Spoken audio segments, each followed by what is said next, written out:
Time now for a look at the day's top business news, starting with a tentative step forward for one of the French president's key ambitions for Europe, the establishment of a common eurozone budget. France 24's business editor Brian Quinn here to fill us in. That's right, Will. EU finance ministers working late into the night in Luxembourg, meeting, coming out for a press conference this morning to hash out the blueprint of a common budget for the eurozone currency bloc. It is, of course, almost a victory for Emmanuel Macron. The common budget has been one of his centerpiece reform proposals for the union, but the measure has been significantly watered down, not even getting the title of budget in the final wording. This amid opposition from wealthy northern countries led by the Netherlands, who fear it will be used to transfer their wealth to heavily indebted southern countries like Greece and Italy. Ministers failed to agree on key features such as how to finance the fund or if it should be used to stabilize the economy in the event of a recession. Even a decision on the size of the fund kicked down the road. Here's Eurogroup Chief Mario Centeno. When we talk about a budget, the size matters, and that will be decided by leaders later in the year. But the design of the instrument is also relevant. On governance, we will work to codify the dedicated governance arrangements in an additional act. On financing, our discussions have covered a lot of ground, but more work is definitely needed to define the appropriate sources of financing. We will continue to explore options at the political level.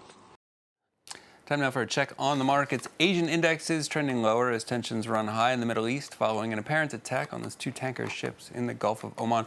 The Nikkei in Tokyo, the lone bright spot, closing up 0.4%. Chinese indexes, though, losing ground. Hong Kong's Hang Seng off 0.75% as activists plan more protests over a controversial extradition law there. Shanghai down nearly 1%. The Kospi in Seoul closing off by just over 0.33%. Here in Europe, indexes falling as well. London down just over 0.25% at the open. Paris and Frankfurt on either side of that figure. Over on the commodities markets, oil prices are stabilizing a bit after spiking yesterday on news of those tanker attacks. Brent crude up just under 0.2%, trading at $61.40. Currently, West Texas Intermediate dropping a little bit right above $52 a barrel. Next Friday marks the second ever national women's strike in Switzerland. Hundreds of women and some men gathering at midnight Friday in Lausanne to inaugurate the action.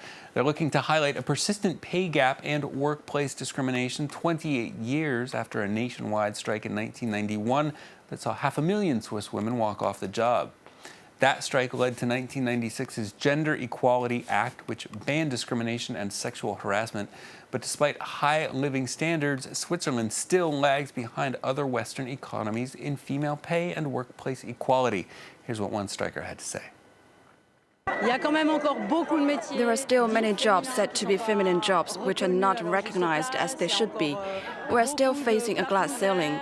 There are still many salary differences. Nothing is fine, and we have been waiting for too long now. It has been 23 years since the Equality Act was passed, but there are still no equality. Things need to change. Well, next, farmers in northeast Syria have found themselves at the center of the rivalry between Bashar al-Assad's regime and local Kurdish authorities. After successive droughts and 8 years of civil war, the two camps are fighting to buy wheat. Selena Sykes has the story. It's known as Syria's breadbasket. The region of Hasaka in the northeast is expecting a bumper crop this year of more than 850,000 tons of wheat.